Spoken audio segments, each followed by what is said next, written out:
Prof, you are muted. Could you please unmute?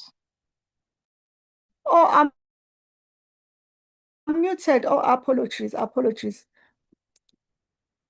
Good afternoon, ladies and gentlemen. On behalf of the Vice Chancellor and Principal, Professor Nana Poku, it gives me great pleasure to welcome you to the inaugural lecture of Professor Lelika Lazarus. The Vice Chancellor conveys his congratulations and best wishes to Professor Lelika Lazarus. I would like to acknowledge the following guests this afternoon: members of council who may be present, members of the executive management, members of Senate, our inaugurant this afternoon, Professor Lelika Lazarus, family and friends of Professor Lazarus, academics and professional staff, students, alumni, and distinguished guests. A special welcome to all our guests from universities and organizations within South Africa, the African continent, and across the globe. Inaugural lectures form part of the university's public lecture series and may only be presented by newly appointed full professors who have been appointed in academic schools and centers. Inaugural lectures present an opportunity for showcasing the exciting and groundbreaking research and teaching being carried out by our professors in our universities. Each lecture represents a significant milestone in an academic's career, providing official recognition of their promotion or appointment to full professorship. These lectures are furthermore an ideal opportunity for new professors to introduce themselves and to present an overview of their own contribution to their field to academic peers, students, and research collaborators. Inaugural lectures are also a platform for celebrating a professor's academic achievements with his or her family, friends, mentors, and colleagues. Distinguished guests, it's my pleasure now to introduce the Dean and Head of the School of Laboratory Medicine and Medical Sciences, Professor Musa Mabandla, who will now formally introduce the inaugurant, Professor Lelika Lazarus. Thank you. Prof. Mabandla. Thank you, Prof. Ngama. I remember Prof. Lazarus before she was a professor coming into the department, and we would always fight with her that she needs to make that transition into academia. And I'm so proud that she's actually done that. So Professor Lelika Lazarus is in the discipline of clinical anatomy. She is a distinguished clinical anatomist, educator, and researcher whose academic journey spans 3 decades. Professor Lazarus received a B Medical Science honors degree from the University of Durban-Westville in 1997, and from Durban-Westville, South Africa.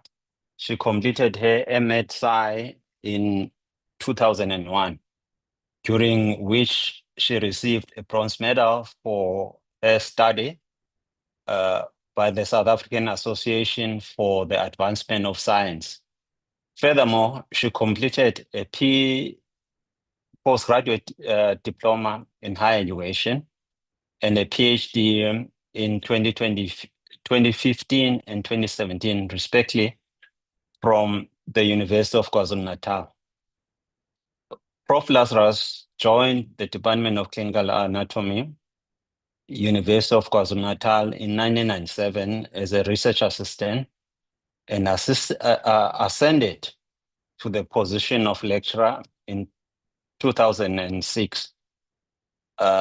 She was the first female lecturer appointed in the department and was also the first scientist anatomist appointed. She was promoted to the position of associate professor in 2019 and rose to the position of full professor in 2024. Her scholarly interests lie in the intersection of anatomical variations, neuroanatomy, craniofacial morphology, and the anatomical underpinnings of neurosurgical and reconstructive procedures. Her doctoral work adopted an innovative autoethnographic approach, reflecting her commitment to pedagogical reform in anatomical sciences. She forms part of a dynamic and diverse neuroanatomical and craniofacial research teams, which focus on areas of anatomy that directly relate to the clinical settings, such as craniofacial deficits and the anatomical basis of surgical repair. She has successfully completed the supervision of 3 doctoral and 25 MSc students, mentored 3 postdoctoral fellows, and published over 120 research articles and 4 book chapters in Scopus and ISI index journals published by Springer, Wiley Blackwell, Elsevier, and the like. Professor Lazarus has examined a number of MSc and PhD theses from the University of Pretoria, University of Witwatersrand, Sefako Makgato Health Sciences University, and the Durban University of Technology. She is a member of the editorial board of Translational Research in Anatomy and Frontiers in Neuroscience. She is a reviewer for numerous journals such as Annals of Anatomy, East and Central African Journals of Surgery, Anatomical Sciences, Education, Clinical Anatomy, Halcyon, Translational Research in Anatomy, European Journal of Anatomy, and the like. Prof. Lazarus has been an active participant in numerous national and international conferences where she has presented original research, chaired scientific sessions, and contributed to academic discourse.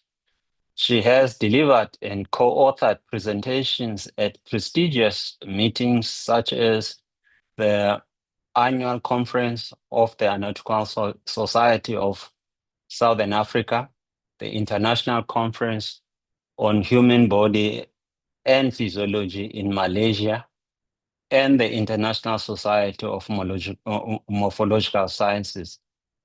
Her work has earned several recognitions, including Best Poster and Presentations Award, reflecting her commitment to advancing anatomical science and education on global platforms. Prof. Lazarus is a National Research Foundation of South Africa rated scientist at the level of C2 since 2022. She is a panel member of the South African Department of Higher Education and Training, Research Output, Sub-Panel Reviewer, and Evaluation of Scholarly Books and Conference Proceedings members since 2023 to date, as well as the review panel for the NRF. She has been the recipient of numerous grants over the years. There's quite a few. Prof. Lazarus is a member of the Anatomical Society of South Africa, International Federation of Association of Anatomists, South African Association of Health Educationalists, International Association for Medical Education, and the Organization of Women in Science in the Developing World. Professor Lazarus continues to drive innovation in anatomical education for Generation Z integration, digital tools, and reflective practice, while preserving the rigor and depth of traditional anatomical inquiry. As I started to say that, I remember Lelika when she was still going through her PhD study, how she was someone who was willing to support the UKZN idea of what it is to be an advanced scholar. So Lelika, thank you for being part of the UKZN scholarship.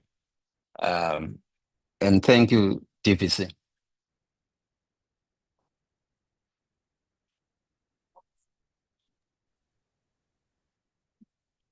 Thank you. I think we'll invite Lelika now to give the lecture. Prof. Lelika Lazarus. Thank you, Prof. Just give me a few minutes just to put on my slides.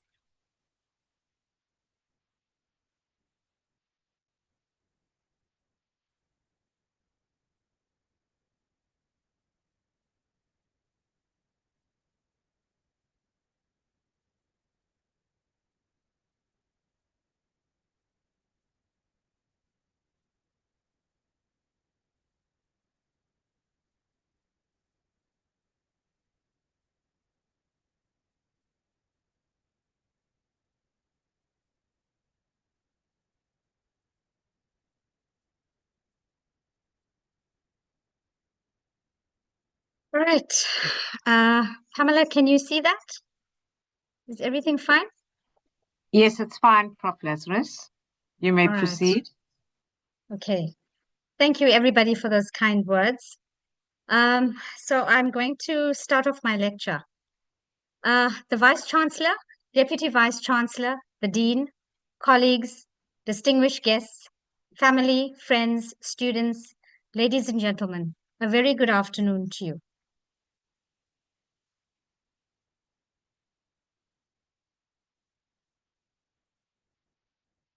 This afternoon is both humbling and deeply meaningful to me as I deliver my inaugural lecture as a professor of clinical anatomy at the University of KwaZulu-Natal.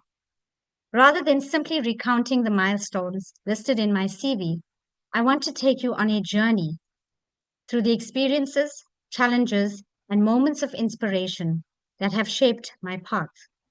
Some of these stories may not be found in official records, but they capture the essence of what brought me to this moment. I wish to begin by thanking my family, my devoted husband, my 3 beautiful children, and my extended family who have been my anchor throughout this journey. Furthermore, I wish to thank my parents and my siblings for laying a foundation of resilience, discipline, and determination that has shaped my career. I also wish to thank my colleagues and students, past and present, who have walked this road with me. It is especially poignant for me to deliver this lecture as the first female professor in this department, reflecting on 28 years of experience in academia, years marked by both challenge and transformation. I was born and raised in Durban, and my journey into the basic medical sciences, particularly anatomy, began soon after completing my secondary education at Wingen Heights Secondary School in Shallcross, KwaZulu-Natal. I entered the field of anatomy almost by chance. Initially, I came to university aspiring to be a physical therapist, but a spontaneous application to the Department of Clinical Anatomy changed my path. I graduated a few years later and began working as a research assistant at the former University of Durban-Westville. Little did I know that years later, my own daughter would be inspired to pursue a career in physiotherapy. The department was home to several distinguished, clinically qualified anatomists. Surrounded by them, I often felt out of place and unsure if I could ever know enough. After several years of contractual teaching, I applied for a lecturer post. Transformation policies made the process difficult. But following a legal grievance, I was awarded a permanent position at UKZN in 2006, the first female permanent staff member in clinical anatomy. Some colleagues, including former teachers, welcomed me warmly, while others were less receptive. Knowing that research was essential for advancement, I registered for a master's degree. My supervisor and mentor, Professor K.S. Satyapal, introduced me to clinical collaborators, sparking enduring partnerships. I was advised to upgrade the master's to a PhD, but opted to stick with my original plan. On completion of the master's degree, I registered for a PhD in anatomy. However, due to limited access to fresh tissue and cadaveric donations, I was unable to proceed with my chosen topic or other projects requiring similar material. During this time, I also completed a postgraduate diploma in higher education, which introduced me to qualitative research, and in particular, the method of autoethnography. I saw this as a powerful way to reflect on my own experiences as an academic, to make sense of the culture in which we work, and to encourage colleagues to share their own narratives. I ultimately completed my PhD using this approach. Amidst all of this, I got married, became a mom to 3 premature children, one of whom was diagnosed with a 6th nerve palsy at 9 months of age. My youngest child was born at 30 weeks and spent a month in a neonatal ICU, and then had surgery at 11 months of age. Balancing the demands of motherhood with the constant rounds of speech and occupational therapies and remedial schools, while simultaneously managing my professional responsibilities, was an immensely challenging period in my life. I guess the takeaway message from these experiences is that these rough patches are common, and they certainly did impact on the pace at which my career had progressed. The topic, Bones, Bites, and Breakthroughs, Leveraging Anatomy in the Clinical Space, is more than just a title. It is the story of my professional journey and the evolution of anatomy itself.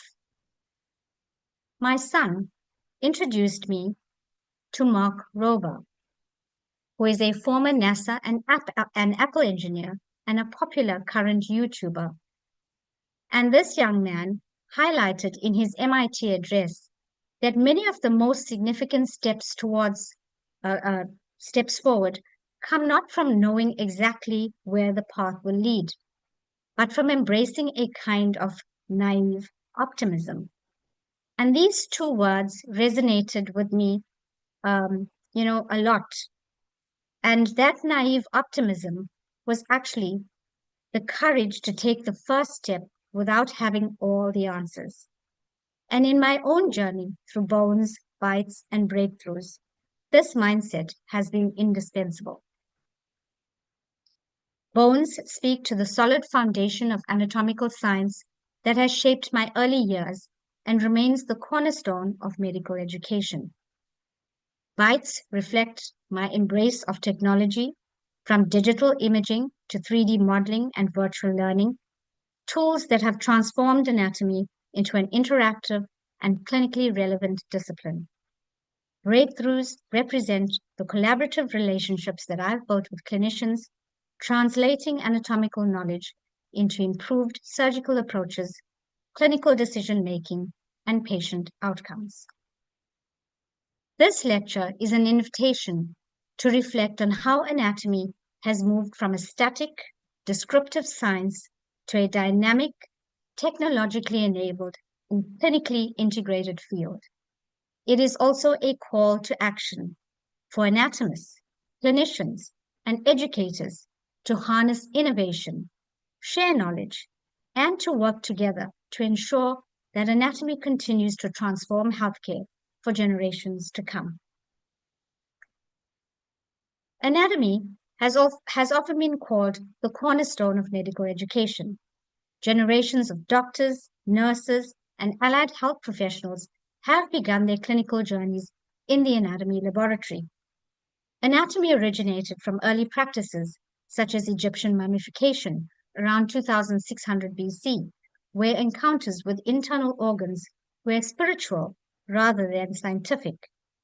The field advanced through Greek pioneers like Hippocrates and Herophilus, who emphasized observation and performed some of the first human dissections, and later through the Renaissance anatomists who relied on grave robbing and body snatching to secure cadavers for study. This trajectory culminated in Vesalius's De Humani Corporis Fabrica, which shifted anatomy into a discipline rooted in direct observation and transformed medical science. My contributions to anatomical education at the University of KwaZulu-Natal span nearly 3 decades. Building on the naive optimism I referenced earlier, where bold steps often begin before full knowledge, I have embraced the responsibility of teaching across a range of anatomy modules for multiple undergraduate cohorts and coordinating several key courses within the program, trusting that this willingness to venture into unfamiliar roles would not only advance the curriculum, but also enrich the learning journey for both my students and myself. In addition to my teaching and leadership responsibilities, I serve as a member of the Department of Higher Education and Training's Research Output Evaluations Subpanel for Medicine and Medical Science, where I contribute to the assessment and advancement of scholarly work on a national level. Over the years, I've had the privilege of guiding and supporting countless students, many of whom now hold academic positions both nationally and internationally. I am deeply committed to nurturing the next generation of anatomists. Witnessing the growth, achievements, and confidence of my students remains one of the most rewarding aspects of my career, a responsibility I embrace with pride, dedication, and a profound sense of purpose. My passion for anatomy education has been shaped not only by years in the dissection hall, but also by pivotal experiences outside the classroom. My enduring fascination with the human body began not in a lecture hall, but beyond it. In March 2016, I visited the Body Wars exhibition in Kailam, South Africa, an experience that left a profound mark on me. I was struck by the artistry and precision of plastination, which revealed human anatomy in ways that were both scientifically rigorous and visually captivating. Seeing muscles in motion, nerves delicately traced, and organs suspended in functional relationships reignited my own sense of wonder for the human body. Yet, this experience was not without its complexities. Body Wars has long been the subject of ethical debate, raising questions around consent, cultural sensitivities, and the balance between education and spectacle. For me, this tension underscored an important lesson. Anatomy is not just about structures and systems, but also about the humanity of those whose bodies make learning possible. This realization has significantly influenced my approach to teaching anatomy to today's students, particularly Generation Z, who crave interactive, visual, and ethically conscious learning experiences. In my classrooms and laboratories, I strive to blend the rigor of cadaveric dissection with modern digital resources using 3D anatomy platforms, visual dissections, and case-based learning to bring the subject to life while reinforcing respect for donors. I encourage students to see beyond rote memorization and appreciate the body as a story of life, health, and disease. Experiences like body wars remind me that awe and empathy are powerful drivers of learning, and they inspire me to advocate for an anatomy curriculum that is both technologically innovative and deeply human-centered. I just need a sip of water, sorry.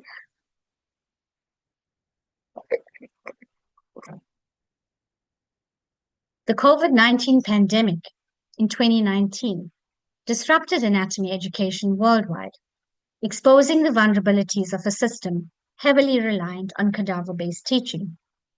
Lockdowns forced the closure of dissection laboratories, compelling educators to pivot rapidly to online modalities, such as virtual dissection tables, 3D anatomy software, and pre-recorded demonstrations. This sudden shift posed significant challenges. Faculty had to redesign curricula, digitize lectures, and create interactive resources with minimal preparation or technical support, while students faced connectivity issues, limited access to devices, and the loss of hands-on collaborative learning. Yet, these challenges also highlighted the irreplaceable value of in-person anatomy for developing spatial understanding, psychomotor skills, and professional attitudes. In navigating these uncharted waters, educators and students alike had to embrace Mark Rober's naive optimism, the courage to step into uncertainty without knowing all the answers, trusting that innovation and persistence would create new opportunities for learning. From this experience, one key lesson emerged. Digital resources can complement but not replace traditional anatomy. Blended approaches now combine cadaveric dissection and microscopy with virtual platforms, online quizzes, and flipped classroom techniques, enhancing accessibility while preserving hands-on skill development and professional identity. Tools like virtual reality labs, 3D printed models, and immersive digital platforms extend the learning experience, ensuring that students and future clinicians see not only generalized anatomy, but also the uniqueness of each patient. By approaching these innovations with naive optimism, we can transform challenges into breakthroughs, strengthening anatomy education for the future. The journey from traditional anatomical study to cutting-edge clinical application represents a paradigm shift in how we understand and utilize human structure in healthcare. Conducting anatomical research in South Africa does not come without its challenges. Access to cadaveric material remains a long-standing concern as it relies fundamentally on body donation. Body donation is essential for providing cadaveric material. However, donation rates are often influenced by cultural, religious, and legislative factors, which in turn restrict sample sizes and limit population representativeness. Furthermore, ethical approval processes for cadaveric and radiological studies can be complex and time-consuming, and there is often competition for limited research funding, equipment, and imaging resources. My research journey, spanning over 2 decades, exemplifies this transformation through 4 interconnected themes that demonstrate anatomy's evolving role in modern medicine. I have chosen only 4 themes to discuss this afternoon to reflect my research trajectory, but there are many additional anatomical areas that I have been involved in. The first one that I will discuss is human anatomical variations. The recognition that anatomical variation is the rule rather than the exception has revolutionized surgical planning and clinical decision-making. Our investigations into vascular anomalies have revealed critical insights that directly impact patient outcomes. The discovery of fenestration patterns in the vertebro-basilar junction, documented through multi-detector CT angiography, has provided neurosurgeons with essential preoperative information for complex posterior circulation procedures. Perhaps most significantly, our documentation of aberrant vertebral artery origins, including cases where the left vertebral artery arose from the aortic arch rather than the subclavian system, has transformed how clinicians approach cervical spine surgery and interventional procedures. These findings, published in high-impact scientific journals, including scientific reports, demonstrate how detailed anatomical mapping directly translates to safer surgical outcomes. Clinical implications extend beyond individual cases. Moreover, our systematic documentation of coronary artery variations, including absent left main coronary arteries and variant osteal configurations, underscore how thorough anatomical understanding prevents surgical complications and guides innovative treatment approaches. The transformation of anatomical education represents perhaps the most profound breakthrough in preparing future healthcare professionals.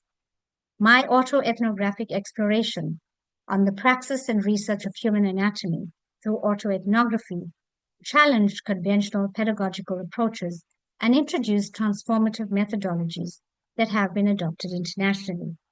The integration of tablet technology in medical education, documented through mixed methods research published in BMJ Open, demonstrated significant improvements in student engagement and learning outcomes. This work laid the foundation for the digital transformation that became essential during the COVID-19 pandemic, positioning our institution as a leader in adaptive medical education. More innovatively, the introduction of creative expression through poetry and artistic interpretation has humanized anatomical learning. Students now engage with cadaveric material not merely as specimens, but as teachers who continue to educate through their donated bodies. This approach, recognized with multiple teaching grants, has fundamentally shifted how students perceive their responsibilities as future healthcare providers. Reflective practice has created more emotionally enriched physicians who understand both the technical and humanistic aspects of medicine. This practice provides a means of enhancing student awareness on issues that many may wonder about, but cannot express easily.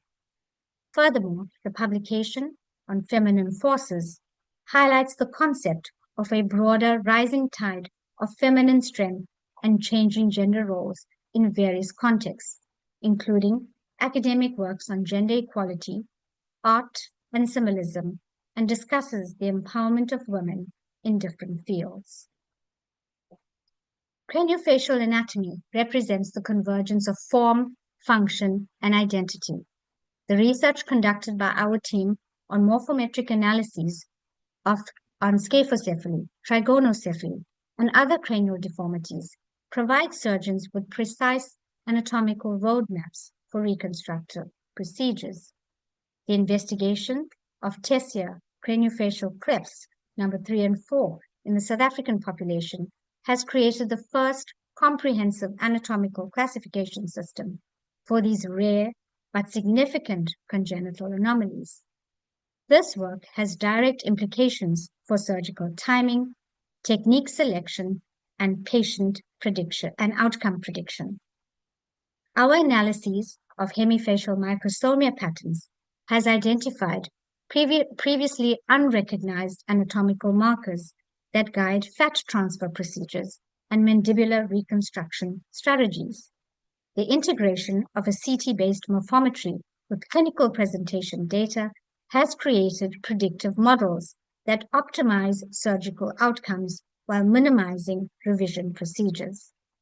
The orbital morphometry studies in pediatric populations have also established population-specific reference ranges that are now used in clinical practice for diagnosing and treating congenital anomalies.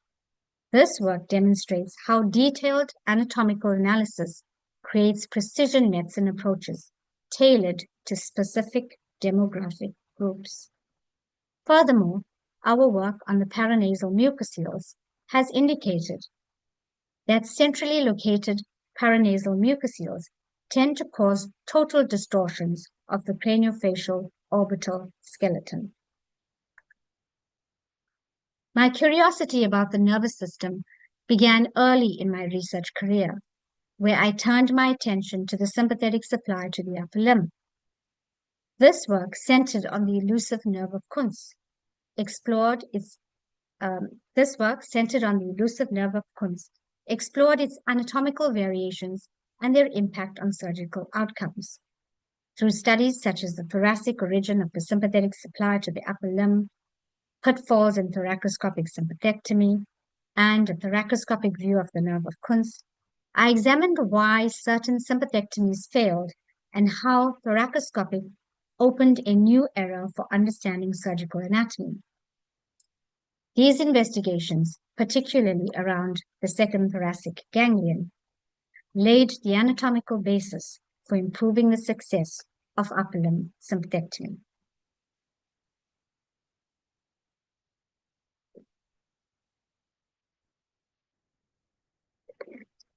The investigation of cortical venous drainage patterns has illuminated previously unrecognized anastomotic pathways that influence surgical approaches, such as peritoneal craniotomies.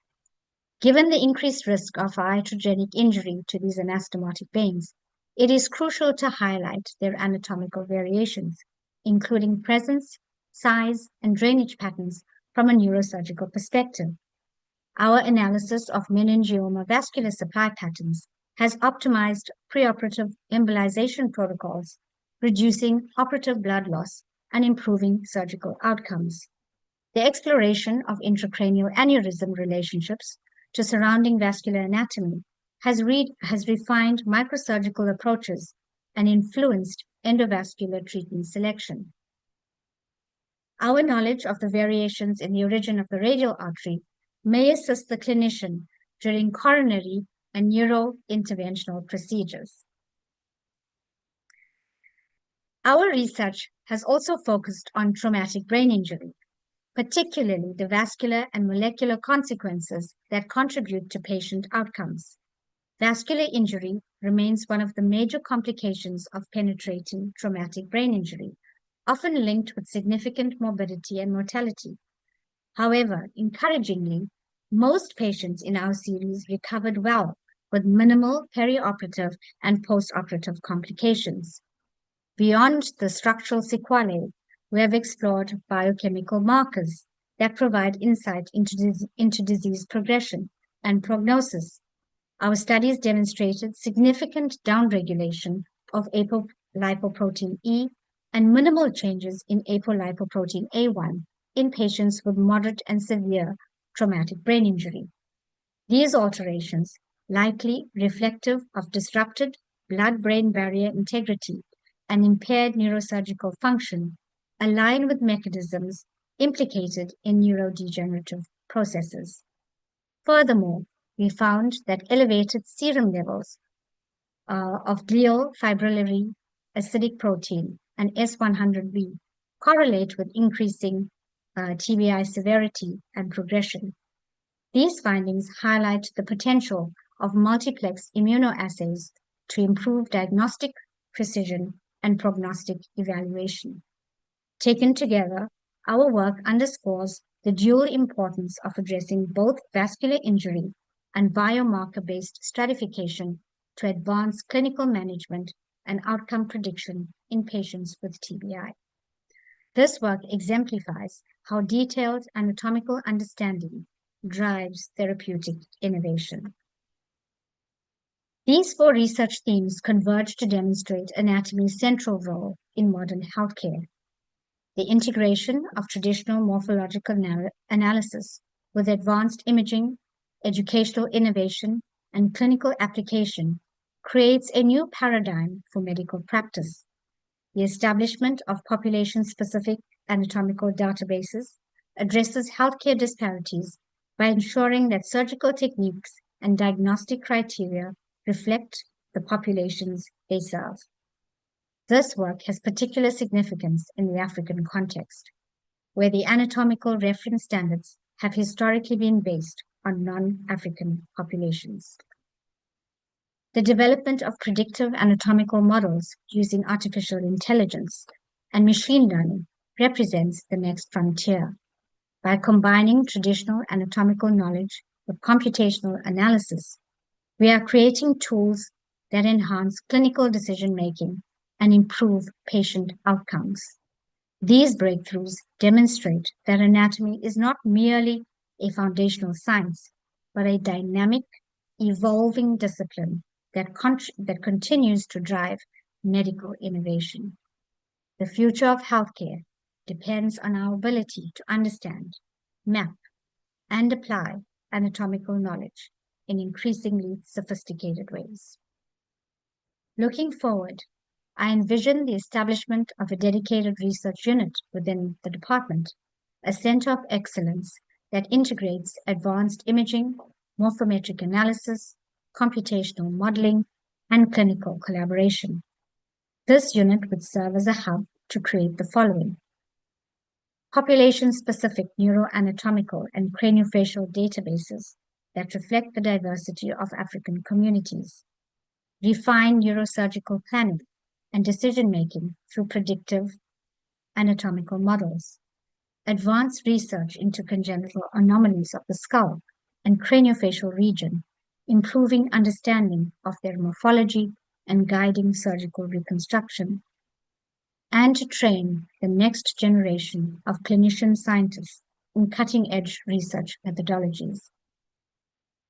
It is also a call to all clinicians to partner with the anatomy department to deliver refresher courses and postgraduate content, to ensure that training remains relevant, rigorous, and future-focused.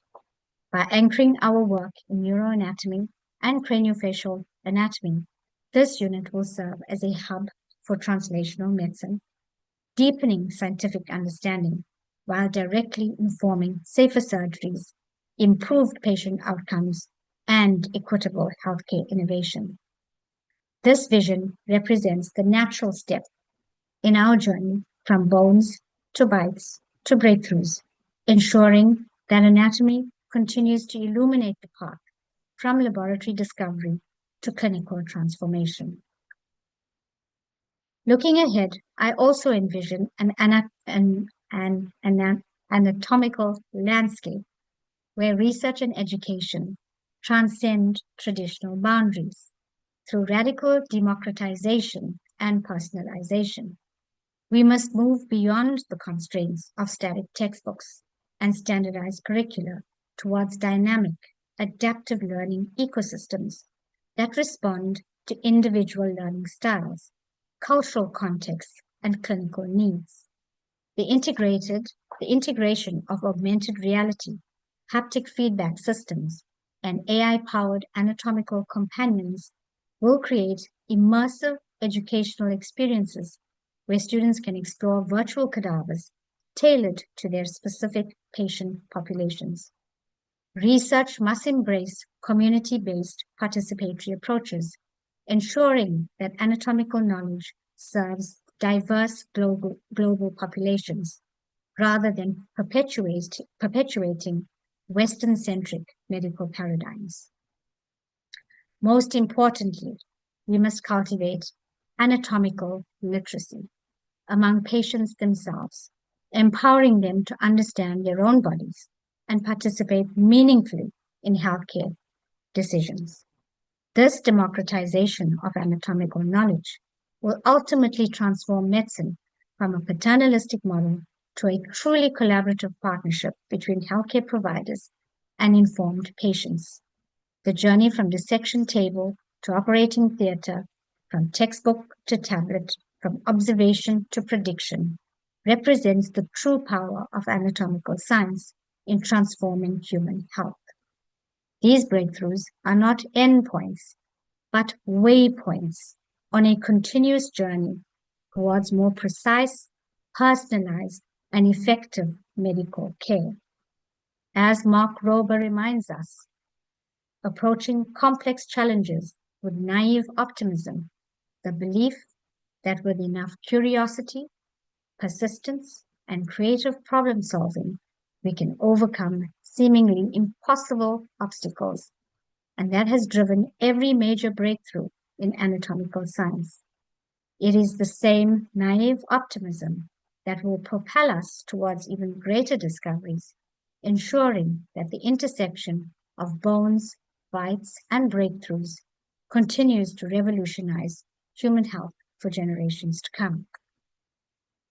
As I reflect on my 28 years in academia, I think of the students who have become colleagues, the colleagues who have become collaborators, and the collaborators who have become lifelong friends. I think of the many postgraduate students I have supervised, each one a breakthrough in their own right. To see them publish, present, and enter the profession is a reward greater than any accolade.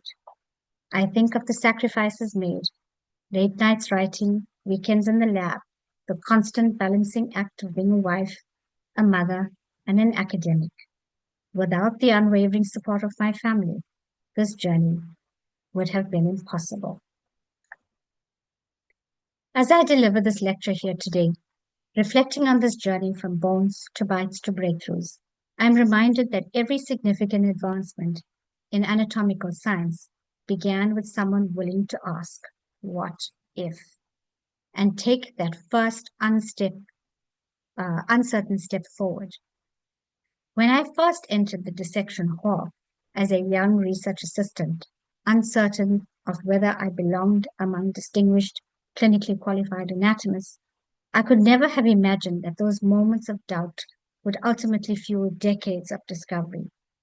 When I pivoted from traditional anatomical research to autoethnography because of material constraints, I didn't know that it would revolutionize how we think about anatomical education.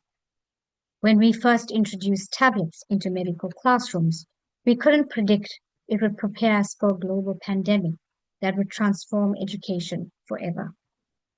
This is the essence of Mark Rober's naive optimism, the willingness to embrace uncertainty as a catalyst for innovation.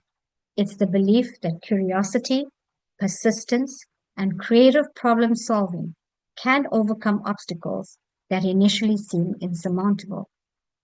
Every breakthrough I've shared with you today, from mapping vertebral artery variations to developing predictive models for craniofacial surgery, from transforming medical education through poetry to creating population-specific anatomical database, began with this same naive optimism. But this journey has never been mine alone. To my students, both past and present, you have been my greatest teachers. Your questions have challenged my assumptions. Your enthusiasm has rekindled my wonder, and your achievements have validated every sacrifice made along the way. To my postgraduate students who have become colleagues and collaborators, you are living proof that knowledge multiplies when shared with naive optimism. To my clinical and scientist collaborators, both national and international, past, present, and those yet to come, I thank you for welcoming an anatomist into your operating theaters, consultation rooms, and laboratories. From you, I have learned not only the clinical relevance of anatomy, but also the value of teamwork, curiosity, and the courage to push boundaries together. Your openness has transformed my perspective and reaffirmed that meaningful science flourishes when knowledge is shared. You have shown me that bones truly become alive when they serve healing. I thank you for your generosity and enthusiasm in taking an anatomist on board. Through our shared curiosity and collaboration, I have learned to see anatomy not just as a structure, but as a living bridge to patient care and innovation. These partnerships have reminded me that discovery is most powerful when knowledge is shared across disciplines. To my colleagues who supported my unconventional approaches when others questioned them, your faith enabled transformation. I wish I could name every colleague, collaborator, and student who has walked this journey with me. The list is far too long for this moment, but please know that each of you has left an indelible mark on my work and my growth. If your name is not spoken today, it is only because of time, never for the lack of gratitude. To my family, my husband, my 3 remarkable children, my parents and siblings, my extended family, you provided the foundation upon which everything else was built. The late nights, the weekend conferences, the constant balancing act between academic pursuit and family devotion. You made it all possible through your unwavering support and understanding. As I look toward the future of anatomical science, I see unlimited possibilities waiting to be explored by those willing to embrace naive optimism. The student who questions why textbooks don't reflect the diversity of human anatomy, the educator who imagines new ways to make learning more inclusive and accessible, the clinician who sees patterns that others miss. Each of you has the potential to be the next breakthrough. The intersection of both bones, bites, and breakthroughs is not a destination. It is a journey of continuous discovery. As we stand at the threshold of an era where artificial intelligence meets ancient wisdom, where virtual reality enhances tactile learning, and where global collaboration transcends geographical boundaries, we need that naive optimism more than ever.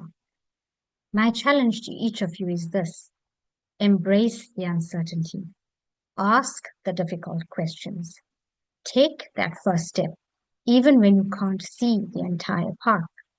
Trust in the power of curiosity to guide you towards discoveries that don't yet exist in any textbook.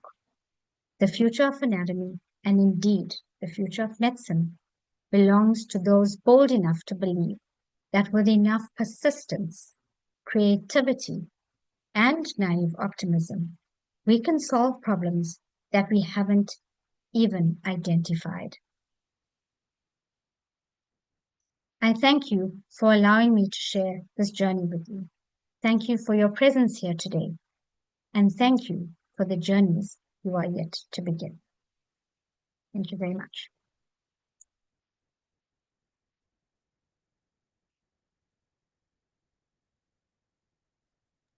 Thank you very much, Prof. We really welcome the presentation, and we're truly inspired. Ladies and gentlemen, distinguished guests, colleagues, students, and friends, it's with great pleasure and profound gratitude that I stand before you today now to deliver this vote of thanks for the remarkable inaugural lecture by Professor Lelika Lazarus. First and foremost, I extend our heartfelt appreciation to Prof. Lazarus for delivering an insightful, thought-provoking, and inspiring lecture. Your presentation not only showcased your passion and expertise in anatomy, and more especially on the basis of the lecture titled Bones, Bites, and Breakthroughs, Leveraging Anatomy in the Clinical Space, but it also illuminated new perspectives that will undoubtedly inspire further exploration and discourse within our academic community and beyond. Your dedication to advancing knowledge and your ability to engage with us in such an inspiring manner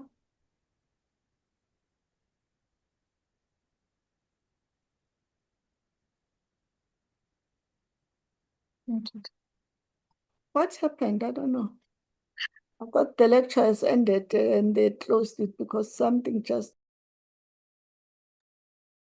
We can still hear you, DPC. You can still hear me? Okay, no, that's fine then if you can still hear me.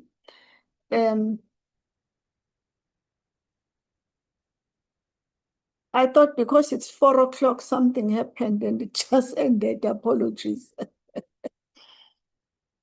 I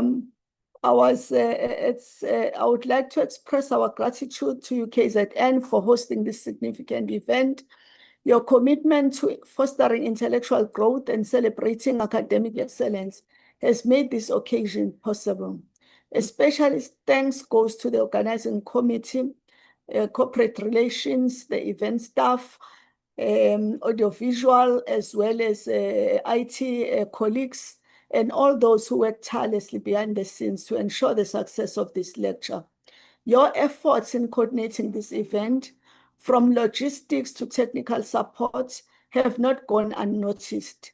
To our esteemed guests, including many attendees such as deans, faculty members, dignitaries, and special guests, thank you so much for gracing us with your presence. Your support underscores the importance of this milestone of Professor Lelika's academic journey, and it reflects the shared commitment to scholarly excellence within our community. I also extend gratitude to students, colleagues, and members of the audience, both here in person and those that are joining us virtually, for your active participation and engagement. Your presence today signifies the vibrant intellectual spirit that drives our institution forward. Finally, let us once again applaud Professor Lelika Lazarus for an exceptional lecture that has enriched our understanding and inspired us all. We look forward to continued impact of your scholarship and leadership, Prof, and thank you very much.